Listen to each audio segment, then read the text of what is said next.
When to use a filter, and I'm not talking about the Instagram and TikTok color filters. The lenses I used to take photos of the Topaz Gorge were my 35mm, my 600mm, and my 24-105. My 35mm does have a filter on it, but it's only a UV filter. That is to protect from dust, gives a little bit of clarity, and gets out some of the UV rays that can turn stuff blue. So when to use a filter, my favorite filter to use is a neutral density filter. I have one that is 10 stops. I can leave my exposure open for a long time in straight daylight. For these photos, I was really limited because I couldn't put my camera on a tripod because I was shooting off a boat. I don't have very many filters for this monster. The one I ended up shooting with the most was my 24-105. This is what I got my panoramas with. The only thing that I would have done different, and why I say you would use a filter here, would be to use a polarizing filter. So a polarizing filter would have taken a lot of the glare off the top of the water, and being how the sun was hitting that early in the morning,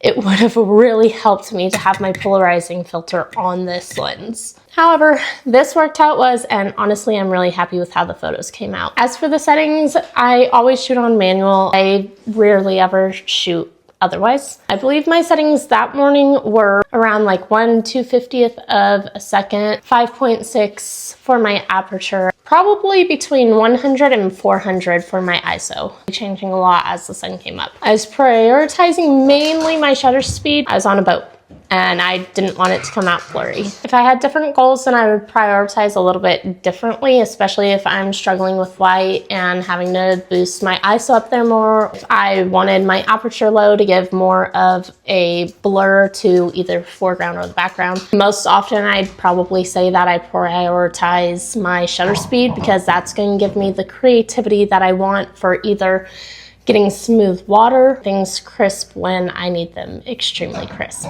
So I hope that helped, and that's a little bit about how I got the shots in the gorge. Much love.